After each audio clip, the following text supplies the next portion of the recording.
We've come a long way, friends. From that primordial soup to a vast global culture. It's an incredible thing. At some point along the way, we gazed up and wondered, what's up there? At first, we saw gods, and we believed that they controlled our fate.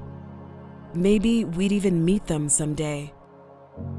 And with our eyes on the afterlife, it was easy to forget about the here and now. And then one day, some of us stopped looking up and started looking all around, and we felt awe and wonder. And looking at each other, we noticed something. We're all in the same predicament. We're all trying to make some sense of our limited time on this beautifully flawed world. So, those same people started to look back up again. And suddenly, they didn't see gods or spirits or an afterlife. They only saw sky. Because what we've been looking for was never up there. It's right here. It's the care and compassion we give to each other. OnlySky is world-class journalism and storytelling, created by and dedicated to one of the fastest growing movements on the planet. Those who choose to find meaning in each other. Because we only have one world, and we only get to live one life. Come celebrate the natural world and the fascinating human experience. Join us at OnlySky.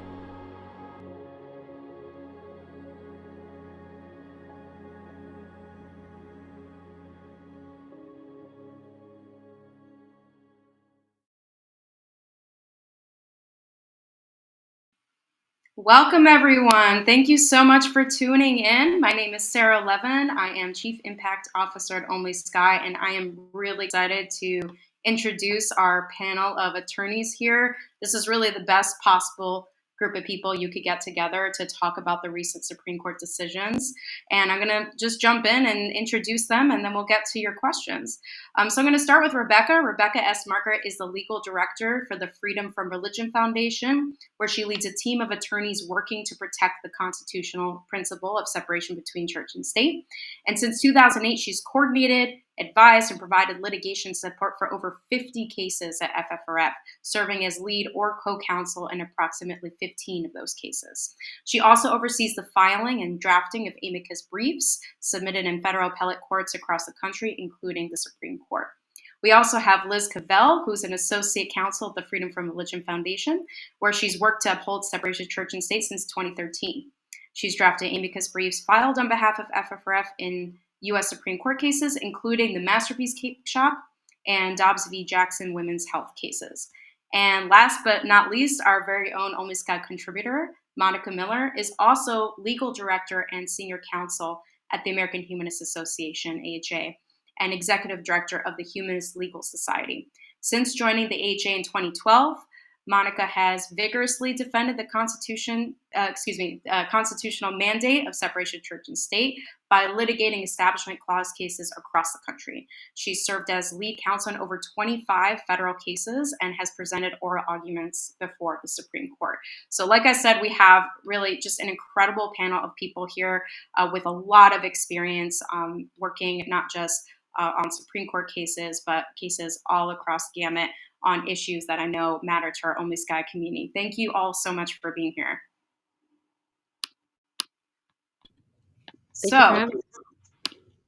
All right, so before we jump into our first question, just a little bit of housekeeping. We're going to ask some questions, but then we're going to get to your live questions. You'll see a live chat below the live stream, and anyone can join the live chat. You just have to be a member of OnlySky, which is free. So if you aren't currently a member of OnlySky, all you have to do is go to onlysky.media/my-account. There will be a link in the chat in a moment. And you can create an account, and then you can log in and submit your live questions or just chat with the community as we go. So first question, I'm going to ping this to Liz. So, starting with Roe v. Wade, there were several predicted outcomes for the Roe v. Wade case, and it seems like the worst case scenario was the outcome. Can you just, in layman's terms, explain how we should understand the decision that was made and also the dissent? Yes, sure. I'm unmuted, right? You're good. Okay. Good. Thanks everyone who are tuning in tonight. This is really great and exciting. But what's not really great and exciting is the Dobbs decision, which definitely spelled out the worst case scenario for those of us that were watching this case. So it tracked pretty much exactly with the leaked opinion that we all got a sneak preview of in May, which was the maximalist outcome that the court could have done, which was rather than just deciding on the legality of the Mississippi abortion ban, which was at 15 weeks, a ban on abortion, all abortions after 15 weeks gestation. The court went further to explicitly overrule Roe versus Wade and Planned Parenthood v. Casey, and to explicitly pronounce that the rights that previous Supreme Courts had upheld for 50 years, the right to bodily autonomy as embodied in the 14th Amendment, the liberty interest that we are all promised by the 14th Amendment, this court went all the way to say that that case was wrongly decided from the start and that they are withdrawing that fundamental right that used to exist in Supreme Court law.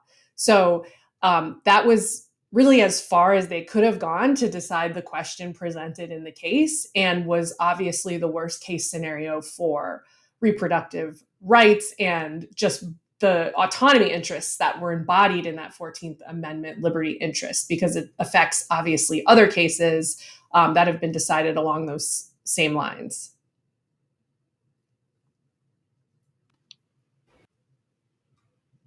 I won't ramble on, but I will ramble on if you want me to. Did either of you, I have a follow-up question. Did either of you want to jump in?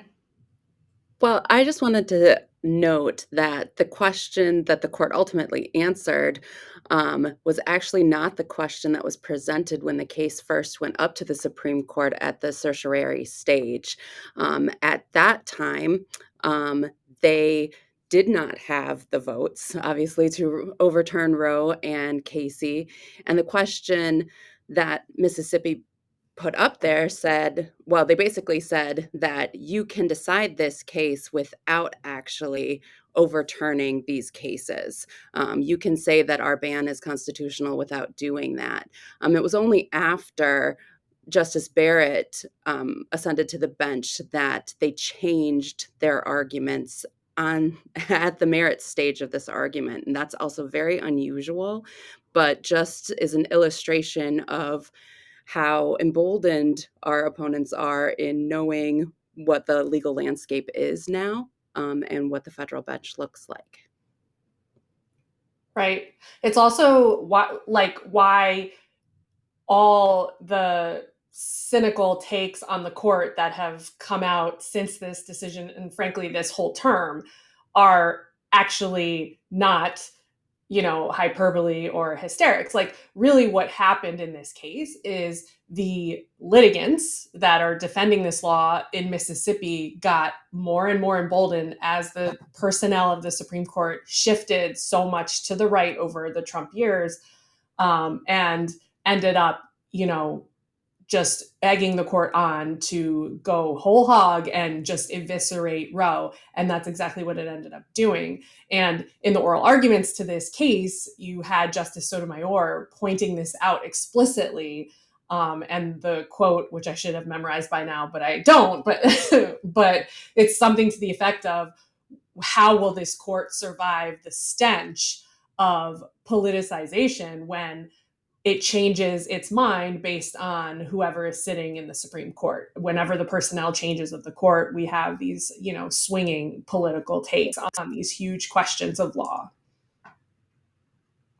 Yeah, I was just going to add to that too, that's really, one of the biggest takeaways from this case is the threat to the rule of law itself. in our entire lifetimes, we have had this right, and it's a natural right. The right to bodily liberty shouldn't, like it shouldn't be subject to this type of chopping. And to your point, Liz, I mean, it's not just, they didn't have to say we don't have the right. They could have said, this statute is allowed under Roe, or we're changing the benchmark. But to say wholeheartedly that there is no more right threatens the fundamental nature of all these other rights that flow from the due process clause and substantive due process. Of course, like in its own right, this is a terrible ruling for the women on the ground, but also it is a terrible ruling for our country because I mean I've watched videos of women in in our armed forces saying it's undermining their participation in defending our government because they don't feel like they are part of it anymore. And we kind of made a joke about it when we not joke but like try to add some levity to the situation in our episode on this case. And we kind of opened it by saying, we're now second-class citizens. And it's true. And so that really can't be lost on us. I mean, as Liz likes to talk about, we have multiple levels of where these cases can land. And this one hits like all the levels. It's got very serious practical implications. It threatens our country's foundations. And then also, it's overturning Roe and the abortion precedent and threatens new rights. So yeah, there's nothing good about this case and what happened. I'll just For chime those of in. you who don't, I'm so sorry. I just wanted to really quickly, for those who don't know what Monica's talking about when she says episode, she means an episode of this group's awesome podcast called We Dissent, which is also with Allison Gill, who's with American Atheists. So you should definitely check that out. But go ahead. Oh, that's exactly what I was going to say. I was just going to say, I don't think we mentioned at the top that we have a new podcast. And actually, the episode on the Dobbs decision will drop this week. So you can find it wherever you get your favorite podcasts. Awesome. And you're getting a sneak preview of it here. Yeah, I wanted to follow up on that. When it comes to this case. I wanted to ask you about this idea that they went further than even the litigants were asking for. I feel like conservatives are constantly talking about judicial activism from the left. But would you say that this is kind of, exactly what they have projected as the fear of what, perceived leftist judges would do, but it's just activism on the right where they're just pushing further and further than even the litigants were asking them to? I can speak to that first, just because if you had asked me 5 or even 10 years ago about judicial activism, I was really against that term. I thought really it just meant that you disagreed with the outcome. But I really honored the process that lawyers and judges, everybody really respected the rules that we all learn in law school, and really to overrule anything, you have to follow all sorts of different procedures.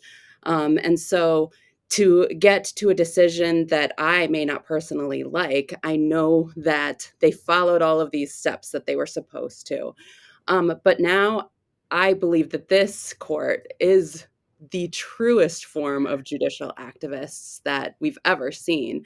And it's because they are not playing by the rules that we've all learned in law school and that we've all been playing by for me, at least 14 years. They are taking cases that shouldn't be before the court because there's no standing or there's no longer any injury. They are, deciding cases off of the shadow docket and, upending decades of precedent without briefing or oral arguments because they're happening at the shadow docket. So it's really unlike anything that I've ever seen in my career. And granted, I've not been practicing for very long. I mean, 14 years is long, but not, some of the attorneys that we work with in these other organizations, they've been doing this for 20 or 30 years. And I don't think that anybody has really seen the court act this way in our lifetime. And so I think if we are going to apply the term judicial activism to anyone, it is certainly this court. Yeah, I'll just jump in to say, it's judicial activism Rebecca's so right. It's happening in its like truest sense right now with this court more than ever. And it's just a like degrading of the institution in a way that we're seeing a degradation of all of our institutions. Like it doesn't work kind of society or civil society wide, right? None of these institutions work if everyone is not playing by the same rules. It doesn't, it's not fair anymore if there's one set of rules for a certain group of people and then everybody else has to play by, this super hard, impossible set of rules. And that's what's happening now at the court. There are favored classes of litigants and favored cases, and then there's everybody else. And it's so obvious to the public at large now because we're seeing just this ruthless, shameless spate of decisions that are decided along the party line of just this narrow minority view that so many of us are so shocked by. Rebecca, do you mind just quickly, or any one of you, just for those of us who may not know what a shadow docket is, what really quickly, what does that mean, and why is that? You mentioned like this is something you've never seen before. What's happening that is kind of unprecedented?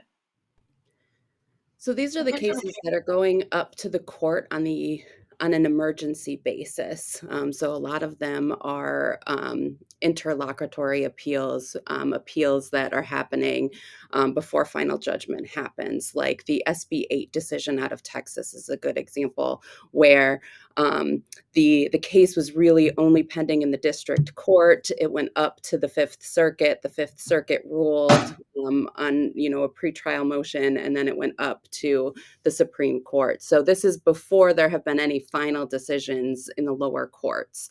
And this is also where you're going to see a lot of these reversals for death penalty cases and things like that. So like the hours before someone is put to death, the Supreme Court decides, oh, we're going to stay the execution or we're not going to stay the execution. These are these really emergency motions that the court handles, and they're not fully briefed on any of these issues. There's usually just a question, and the decision from the court sometimes is just an order that says, reversed or whatever it may be, or there might be just a paragraph explaining what they want the lower court to do. But it's not the final decisions that we see that are issued in June, where there are hundreds of pages with reasoning and rationale explaining their decisions. So you're saying they're kind of, whereas before there would just be this limited amount of cases like the ones you're describing that they would intervene on. Are you saying that they're kind of, what we're seeing is they're kind of cherry picking things from the shadow docket that they normally wouldn't have otherwise? Yes, and then making more substantive rulings based off of these emergency motions that they wouldn't have done. Right, like using the shadow docket. It's a place where they make decisions that don't get a lot of attention. They don't get press coverage, and it doesn't come out with the opinions of the day where everyone's on SCOTUS blog watching what happens. This is just kind of like, the court decided blah, blah, blah, blah, blah on the shadow docket, the emergency docket. That's what makes it shadowy. Nobody's looking at it. But this court is using that place to do things that really deserve more attention, like giving its blessing to the SB 8 law and letting it go into effect without any analysis on the fallout or the how it feels about the likelihood of success on the merits. It's not doing any of that analysis, and it's definitely not doing anything that the public can look at because it's not even hearing argument or briefing on these things. But when the public pays attention, they're shocked by what the Supreme Court is letting happen. But they're just kind of doing it on the sly. Got it. And one other follow-up, just to put a fine point on it, for those of us who may not be as familiar with kind of what the original basis of Roe and now overturning was. I think one of you mentioned the 14th Amendment. Was that correct? So what was the original, just in layman's terms, decision on Roe as it related to the 14th Amendment, and what is it now? And how does that affect, because obviously the 14th Amendment doesn't specifically talk about abortion, right? So how should we understand kind of where we were and where we are now? I could take that. And then you guys can jump in, gals. So when Roe was decided, the court back then, and it was a 8-1 majority. So this was a consensus opinion of the court back then, but they were deciding something novel. And I think they could have probably used different constitutional justifications to reach the same result. But where they landed was that the 14th Amendment, which guarantees liberty, it has a clause that says that the states can't deprive citizens of due process of law. I mean, of liberty without due process of law. And there has been a whole body of jurisprudence the court has engaged in that is called substantive due process. And that just means instead of procedural due process, like we think about, you have the right to a jury trial and you have the right to, these process things that have to do with fairness. Substantive due process just means you have certain fundamental rights that the state can't infringe on.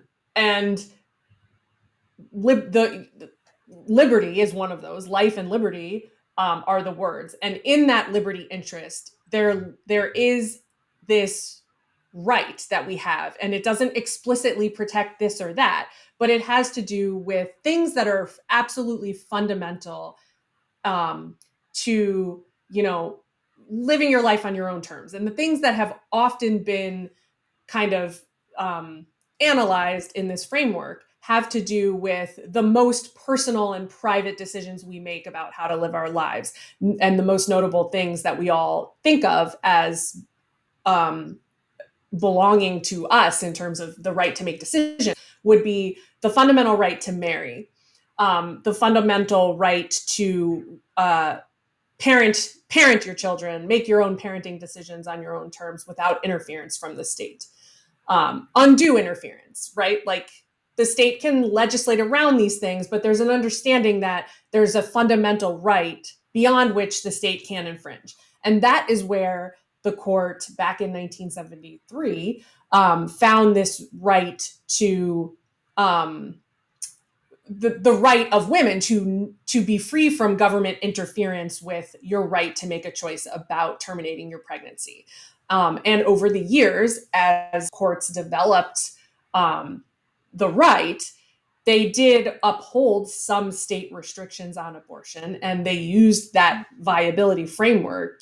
I don't know if we got into this or if we should, but they used to, Roe established kind of a trimester framework, but then it was refined by Casey to say that viability was kind of like this dividing line that made sense, that was rational, where a state's interest in fetal life or, the state's interest in potential life or whatever interest they were asserting to back up these abortion restrictions, that could not supersede the fundamental right of the person before viability, because that makes sense, right? Like before a pregnancy is viable, the state's interest in that potential life is not more important than the life of the pregnant person and the rights of the pregnant person to just direct their own reproductive destiny. And so that was the workable standard for ever since Roe. And that is where the courts have found it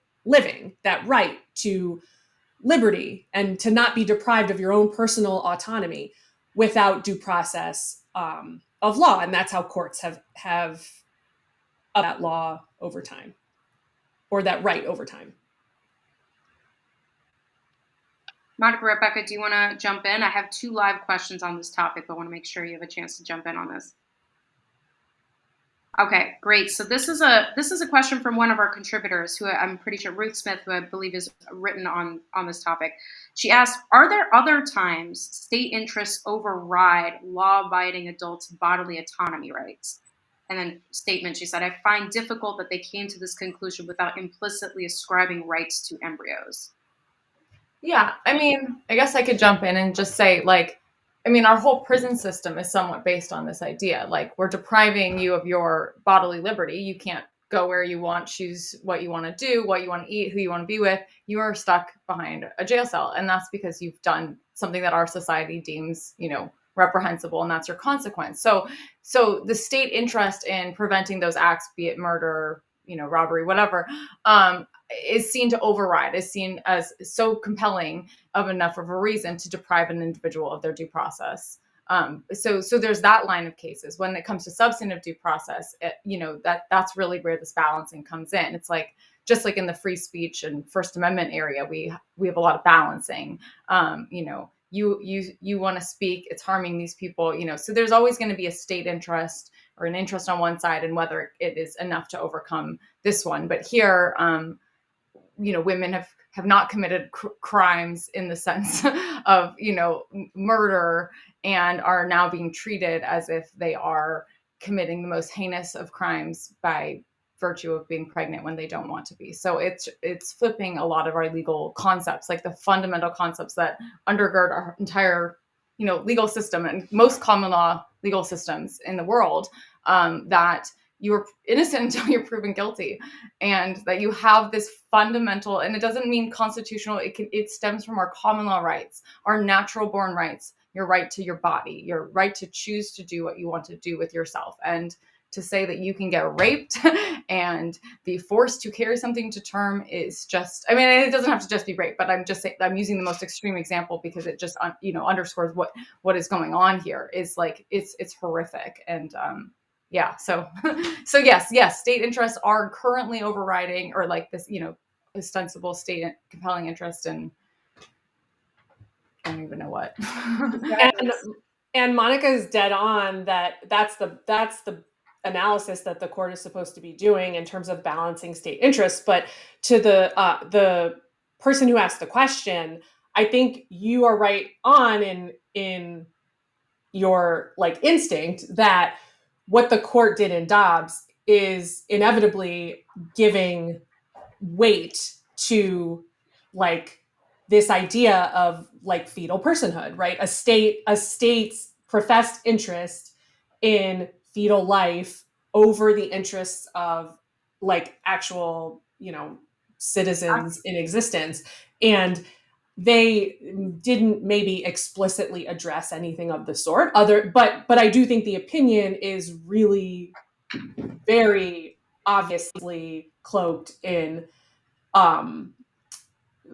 like sympathy or acknowledging and endorsing the idea that a state's interest in fetal life is so compelling that we're not concerned about it. That is why this court said, the court tried to really reassure the public in the opinion that, oh, this doesn't affect, all the things that the three of us were just talking about, that this affects, your liberty interest in marriage equality and parenting rights and your right to have sex the way that you want to have sex and all of these things.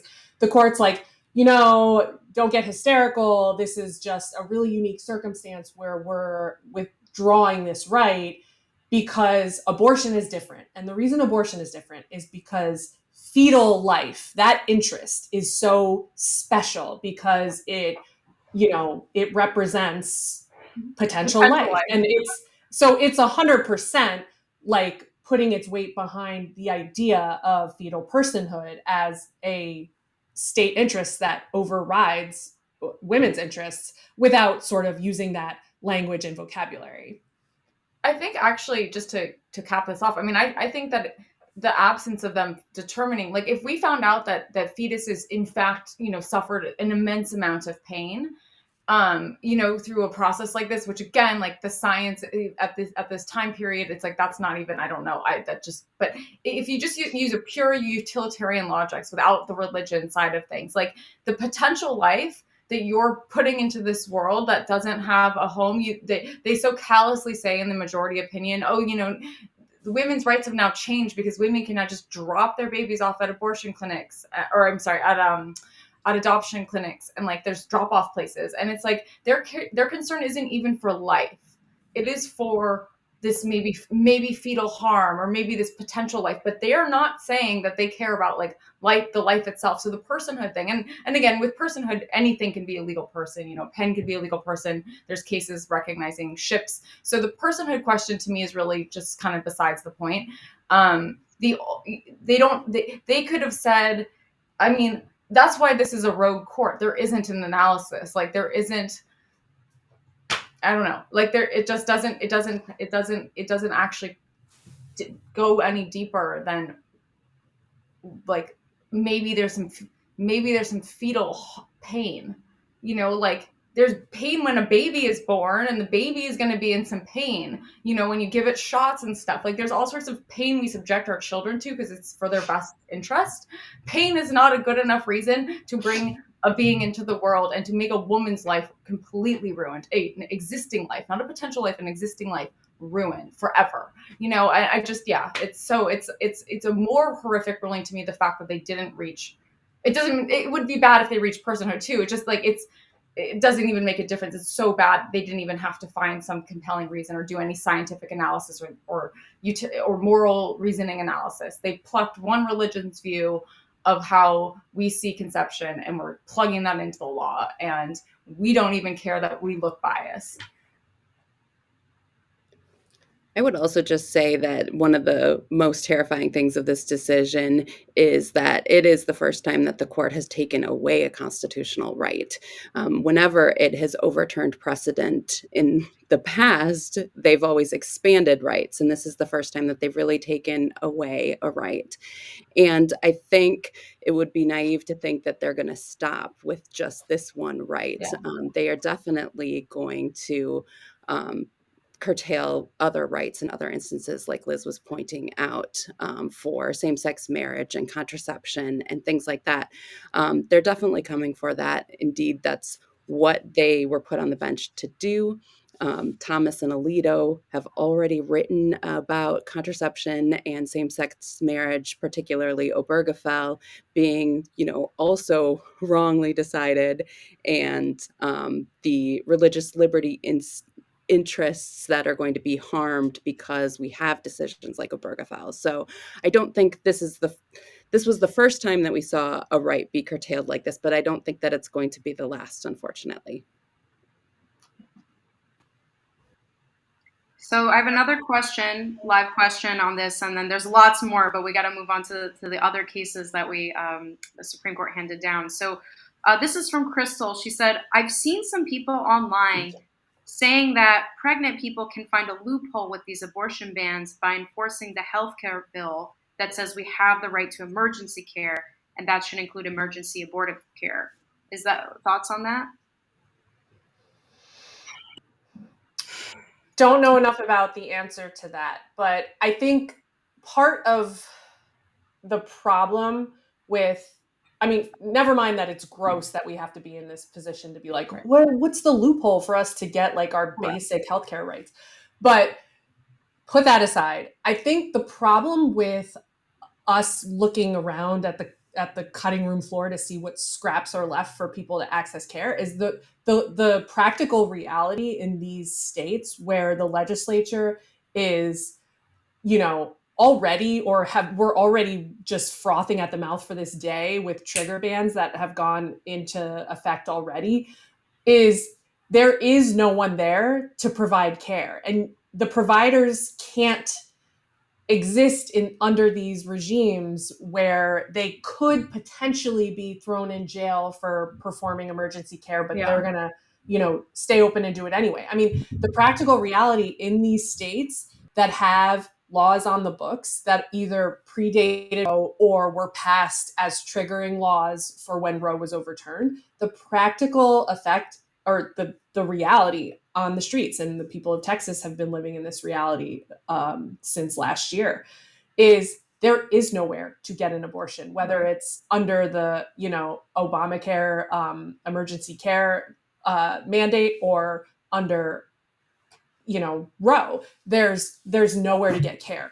The problem with taking away this floor, this fundamental right that exists to provide care uniformly across the country, which was already so geographically discriminatory and hard to access, is that, and this is the goal of the anti-abortion movement and overturning Roe, is to make it so that clinics cannot do their work and abortion providers can't provide care in these places safely, because they can't be expected to expose themselves to criminal liability or civil liability or $10,000 bounties in Texas and all the rest. So I think it's hard to get creative about what we can technically do legally. It's just a matter of practically. That's why abortion funds are the thing that are filling the void here, because they're the people on the ground, running the underground abortion railroad to get people who, they can't afford, they don't have time to just be like, let's get creative and do a legal test case. It's like, I'm pregnant now and I'm getting more pregnant by the minute and I need abortion care. Where do I go? How do I get the money? What does it cost? Who can do this without risking their life or their livelihood or their freedom? So that's a tough one. Yeah. Well, before I move on to the next question, I do want to follow up on what you just said. Would you say that right now, if you're trying to help women who live in a state that is about to or has already banned abortion, the best thing that you can do is donate to abortion funds? Probably. Okay, well, that's the call to action for folks who are concerned. Definitely find out what your local abortion fund is. There's also a national network of them as well. So we're going to move on now to the Kennedy v. Bremerton case, and I'm going to kick this to you first, Rebecca. Can you just, in layman's terms, explain what was legal before Kennedy v. Bremerton and what has changed now after the decision? Sure. So the Kennedy versus Bremerton decision involves the coach from the state of Washington, Coach Kennedy, who was engaging in a very public prayer at the 50-yard line during football games. So this case has been litigated for a long time. It is one of these cases where we thought, well, obviously the school district is in the right. In the case, they told him he couldn't pray at the 50-yard line and restricted some of his other activities like locker room prayers and things like that. Because the law was so clear before this case. In 1962, we had a case known as Engel versus Vitale, and that was a Supreme Court case that ruled prayer in schools was unconstitutional. Specifically, in that case, it was a state written prayer. But then a year later, we had Abington versus Schempp, which prohibited Bible readings in school. So really, this line of cases just showed that religious activities like this were illegal in schools, and particularly if done by a teacher, a principal, and a coach. And we had other cases like the Santa Fe decision I'll back up. In 1992, there was a graduation prayer case out of Rhode Island, Lee versus Wiseman, where they said you can't have a rabbi come in and deliver a prayer at a public middle school graduation. Then in Santa Fe in the early 2000s, there was this practice of reciting a prayer over the loudspeaker at public high school football games. And that was ruled unconstitutional, even when the student body had voted for this practice to happen. So Kennedy goes up to the court and he is arguing that he is engaging in private personal prayer and that he's being discriminated against because he was told not to do this. It was his religious freedom to engage in this practice, even though he was a public school employee and he was presumably on public school time. So in a ruling 6-3, Justice Gorsuch wrote that it was constitutional for him to deliver his what he called a personal private prayer at the 50-yard line. It was a very distasteful narrative. And, you just had to read Justice Sotomayor's dissent to realize how deceitful it was, because she, probably the first time I've ever seen in a dissent, put up pictures of him at the 50-yard line Yeah. with a bunch of people around him. I mean, it was a very vocal, very public spectacle. And he was doing that on purpose, of course. But in the decision, what they really held was that this personal private prayer is constitutional, even if it's done by a public school employee. And that Santa Fe and Lee, the fact that loudspeaker prayer and prayer at graduation is unconstitutional, that's still good law. And anything that would be directly coercive, forcing students to join in prayer, is still unconstitutional. I think what we're going to see now is litigation over teachers and coaches praying, but arguing over whether their duties as a public school employee have ended, or are on a brief pause. So in the Coach Kennedy case, they said his duties kind of had subsided at that point because the game was over and other coaches were free to do things like check Facebook and make calls and things like that. And he was an assistant coach, not the head coach. So his duties had, they said, had ceased. And so I think we're going to see a lot of litigation regarding that. Another aspect of this case, which I think is important to people who advocate for state-church separation, is that it overruled the Lemon test, which is a test that stems from a case in the 1970s that really set up the standard by which we evaluate a lot of these claims.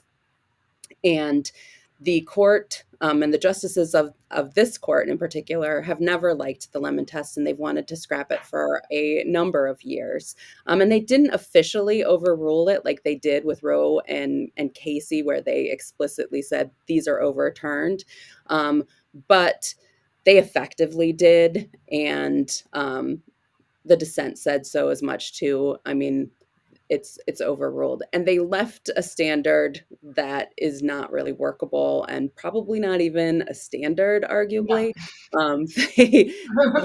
Coercion is still a test now, but not officially the real test. And then history and longstanding traditions is a test, but none of that was really explicitly like spelled out. So I don't think it ended anything.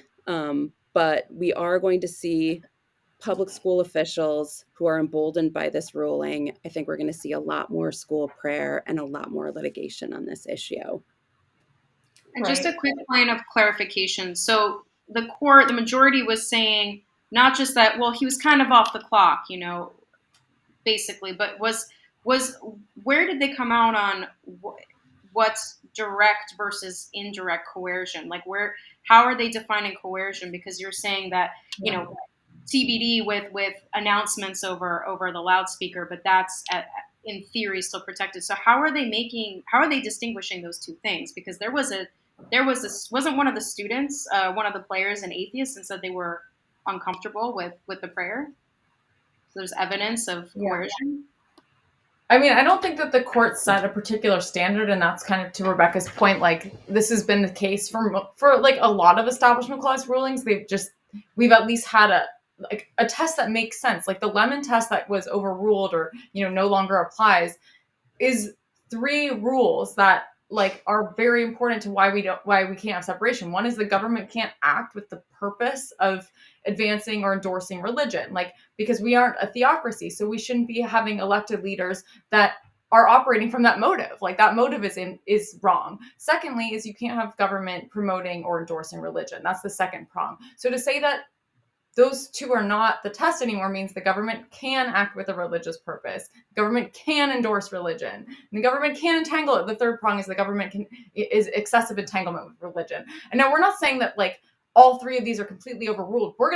We are still going to operate with some function of this based off of the precedents that kind of, at least that's how I look at it, is the precedents that kind of surround these prongs could still be alive depending on the fact pattern. So to your question, Sarah, with regard to coercion and what that amounts to, I think the fact that Coach Kennedy was, the way that the majority distorted the facts kind of works in our favor, because we can say, he wasn't the head coach. This was considered his, this was the texting time. This is when they're out on the field.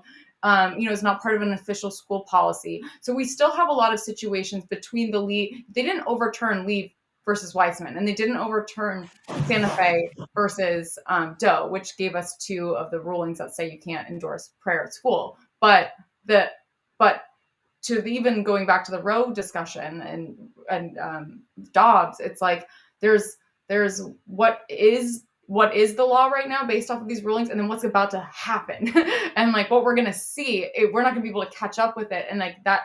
I don't know. It's just we're in such a flux right now that it's hard to even say what coercion means. But it's not clear from this case at all what's left of it and what it means. But the small, maybe not silver lining, but the part of this ruling that isn't a disaster is almost that they didn't uphold his prayers based off of the actual facts. Like, we're really concerned with that, the fact that the Supreme Court finds it completely okay to like take facts that don't exist or really like shine a light on different ones. Like, that goes back to the whole like threatening the rule of law. We don't trust you. You are a ridiculous court, but also at least they didn't say it's allowed because even though he's like the principal and this is during school hours or something like that.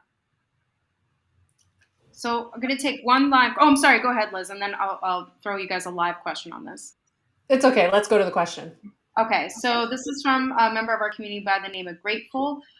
Will SCOTUS apply their decisions equally and protect a Satanist or a Muslim person's right to pray in the same way before and or after sporting and public school events? I'm sure you guys don't have a crystal ball, but just pontificate what you think is going to happen. My magic 8-ball says outlook not good. No, I mean, they don't treat Satanists. They don't see Satanists. Satanists have not been able to. That doesn't mean Satanists shouldn't progress, and I think that there's some merit to a lot of their cases and what they're trying to do. But I don't think that means that the Supreme Court will ever acknowledge the Satanists as a separate religion. Also, you have to get the fact pattern. Like, what school is going to allow a Satanist to be giving 50-yard line prayers? What school is going to be fostering like an imam, like hiring an imam to come and give, an Islamic prayer at the 50-yard line? Like, that person's going to probably, depending on what the community is, like that person might get injured before they even get to a Supreme Court case, like, unfortunately. And we talk about this a lot in our podcast about how like since Kavanaugh on, the Supreme Court has been like overreaching into the docket to pick out if it's a Christian plaintiff, we are taking that case, and like almost without fail, because we have a pulse on what cases are even pending at any given time in the church-state separation and religious liberty land between our separate groups. So we know what's been floating around, and like those cases kind of don't exist. So it's hard to say, like, if a journalist asks me, well, how can you prove that they are biased towards Christians? Like, like they could take a case for a Muslim or for a Satanist, but like that again, like it doesn't exist. And like what does exist is a court taking every case out as a Christian plaintiff, even when the case is moot, even when the coach has left the state, which is the case here.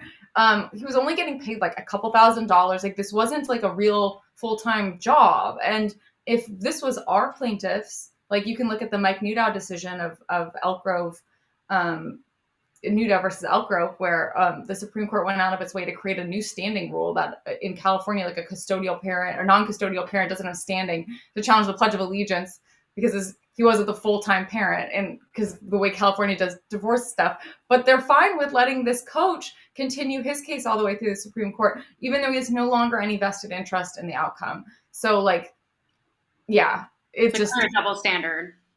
Very much. And we actually talked about that in our amicus brief to the Supreme Court. I mean, it harkens back to what Liz was saying earlier about this preferred litigants that the court is creating. I think we have to be really honest about the fact that if this was a Muslim coach who was trying to bring a prayer mat out onto the 50-yard line, the school district would have shut that down, and that case would have never made it to the Supreme Court. Nobody would have challenged that. I think we have to be pretty honest about the fact that it is because there was a Christian plaintiff involved here. Any other religious minority or atheist, non-religious person would not have made it all the way up to the Supreme Court. It also kind of goes back to what we were talking about at the top of the hour and judicial activism. It just really shows that this is what the court is trying to move a ball in a particular direction. And if it was a Satanist, if it was a Muslim, if it was any other person, it would not have made it this far. Right. Like, this is not a principled decision. This is a activist court that is taking a position on a culture war type of, question, which is literally, like, it's as political as, people that are out there being like, God needs to be back out in schools, and state church separation is not a real thing that matters. Like, these are the views that the majority on this court holds, whether they're, dressing it up in a fancy tuxedo or, saying it in the comments on a YouTube page. Like, this is the level of principle that exists in these decisions. And that's true. I mean, and it also saying like the equivalency between like, well, this would apply to like a Muslim coach is just so funny to me, because Muslim coach, I mean, it misunderstands the whole concept of majorities and minorities. Exactly. And the reason why the First Amendment exists and the Establishment Clause exists is to protect the minority community from the majoritarian religious feeling in any given community, which in this country is Christian and in these communities is Christian. So like, it ignores all the forces at work in these cases. And the whole point of the First Amendment is to be a bulwark against those forces working on the minority in a way that our founders did not want. So unfortunately, I want to get into the Carson v. Macon case, but we're not going to have time. And I really want to ask this question, which I think is a good segue from what you were just saying, Liz, about just how, frankly, the court is just choosing, what they're taking a position, like you said, on these cultural issues. So I want to ask you, how much of the bench, not just the Supreme Court, just the courts generally, how much of the bench have we lost to religious conservatives, and what can we do to improve the makeup of the courts in the short term and then also in the long term? Yeah, so Rebecca and I work at the Freedom from Religion Foundation, and we did a report on the Trump administration's influence on the federal judiciary, and it was published in December of 2020, right? No. Yeah. So at that time already, this is not quite all the way into a 4-year term. The Trump administration had far outpaced Obama in 8 years. So in 4 years, Trump appointed more judges than Obama did in 8 years to the federal bench. That included, obviously, 3 Supreme Court appointments, which was hugely influential.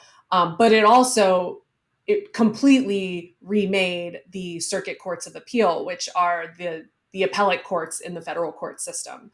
There's kind of 3 levels of review in our federal courts, and that's the trial courts, which are called district courts, the circuit courts of appeal, and then the U.S. Supreme Court. And at every level, the Trump administration stacked those court levels with ultra conservative, like radical, and not the typical profile of a judicially qualified person, but just people that were in the radical conservative movement in one way or another, and very, very young, also very white and very male, compared to even Republican past administrations in the current era. And so I think at that time that we published that report, over 20% of the entire federal bench was appointed by the Trump administration. So, and that only increased in the last, months of the administration that were not encompassed by that report. Because of course, in the lame duck period, more judges were rammed through the Senate by Mitch McConnell. So The impact has been huge and can't be overstated. And it's really scary because a lot of these judges are very young and they sit, in the really, the district court and the circuit courts of appeal is where most of federal law is being made. Most cases don't end up in the Supreme Court. So it's really, they have a very outsized influence on the law of the land. You hear all the time about a federal judge in Texas struck down, everything Biden ever tried to do, or whatever. So, I mean, these judges in these district courts, federal judges, have a lot of power. But this is why we advocate for court reform proposals to be taken seriously by our legislators and to be seriously understood as a priority by voters and legislators, because this is not just the run-of-the-mill, pendulum swinging. It's a perverting of the courts through all of these kind of unfair processes that ended up skewing the courts so far into this ideological direction. And ultimately, only court reform will be an answer to that, because there's no way. It takes generations for courts to naturally reorient or be. Appointments are for life, including at the lower bench levels. So these people that are our age that are taking their seats on the federal district court, I mean, they're going to be there for generations. So, and court reform means things, it's a spectrum of things, but it includes just, administrative staffing of the federal bench, making more courts. Congress can pass a law saying, the courts need more funding. We need X many more courts in any given circuit. And that would expand the number of judges there are and dilute the power of the judges that exist now. And that's long overdue, just as an administrative matter. But it also involves creative things that would answer the politicization of the Supreme Court and the circuit courts, changing the number of judges that sit on the Supreme Court or the circuit courts of appeals, or changing the way in which they hear cases, or stripping them of jurisdiction. Congress controls, and therefore we control all of those things. There are checks on the judiciary in our Constitution. This is not like a controversial proposal that only, the most hysterical progressives are making. This is a thing that has been done throughout history to check a judiciary that is out of control and out of step with the American public. And I would just add, Liz was talking about a lot of the long-term issues. You also asked about short-term issues. So the Biden administration has been really good about filling current judicial vacancies in the lower federal courts. And he's been doing that at a pretty rapid pace, but it has actually slowed down. And there are at least 60 more judicial vacancies. And he's done a great job of appointing judges that reflect the American public. He made good on his promise to appoint a Black woman to the Supreme Court. He's been doing that across the board, appointing civil rights lawyers and people of color and all sorts of things that really reflect what the American public look like. So that's all great, but there are still 60 vacancies, at least 60 vacancies, and they're about to go into recess. And once they're back from recess, they're going to be going into campaign season. And so it is really important right now that if you care about the federal bench, that you're contacting your legislators and or your senators and asking them to push through a lot of these nominations, and contacting the Biden administration as well to say, fill these vacancies, because come November, if things don't go his way, he's not going to have the chance to fill these vacancies. And then we've lost again for at least another 2 years. So it's really important in the short term to make sure that these vacancies are filled by judges who understand the separation of church and state, and any other civil rights issue that you care about. Thank you for the very specific action items. Monica, as Executive Director of the Humanist Legal Society, is there anything else you would add that specifically people tuning in can do about this, short-term and long-term, or both? Yeah, no, I mean, I think focusing on contacting and voting for the right people, I think, are really what it comes down to. And I think there was an article floating around on OnlySky about secular candidates or candidates that are church state. So I feel like that is a good resource as well, to see because we have to now, we have no room to elect officials who do not care about church state separation, because that is the underpinning of all of this. And that's why I went from, I always wanted to do animal law. That's also my other job. But it was apparent to me when I was in law school that none of the progressive causes I care about, like environmental sustainability and climate change and animal rights and women's rights and LGBTQ rights, all of that stuff that mattered to me back when I was in law school over a decade ago, I realized will be completely mooted and negated by a Christian right-wing administration and government. And that's where we're at now. And sure enough, all these rights now, and we'll be seeing more of some version of what we're seeing, kind of continue on until something is fixed. So that's why we don't have room. So yeah, elect the right leaders, know who they are. Don't just fill in bubbles with, blanks, because those school officials are the ones that are having people lead prayers, so we can stop some of the actions from happening without necessarily targeting the court, but we can try to get at the ground level. Let's have school officials that don't do this. So let's be diligent as community members in stopping when we see something. And that doesn't mean we can't still continue to send letters or, talk to school administrations and let them understand why something is a problem, whether it reaches a constitutional level or not. They might just be interested in doing the right thing. So we have to still remember that, we have humanity to lean on too, and we have to tap into that somehow. Great. Thank you so much. There's so many more questions I have for you and that the OnlySky community has for you, but unfortunately we don't have time, so I'll have to have you guys back. A really big thank you to all of you for taking the time to break all of this down for us and spending time with us. And I think I can speak for the whole OnlySky community when I say thank you for the work that you do every single day to protect the secular character of our government. You guys are awesome, and we're really lucky to have you leading. So before you all tune out, I wanted to invite you all to become supporting members of OnlySky. OnlySky is the only independent platform that is providing storytelling and journalism and community from an explicitly secular perspective. And I can tell you, from someone who's worked in the secular movement, advocating for the voices of non-religious Americans for nearly a decade, we just can't afford to wait for the mainstream media to tell our stories. You've heard today from the leading secular attorneys, our democracy is fragile. We have a really long road ahead to win back the civil rights that we're losing to Christian nationalists. So our stories, our perspectives, our values are needed now more than ever.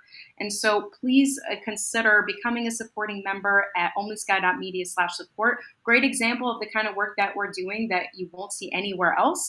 We just recently launched our taboo section featuring content you literally won't find anywhere else, because every story in our taboo section violates our advertisers' prohibited content standards.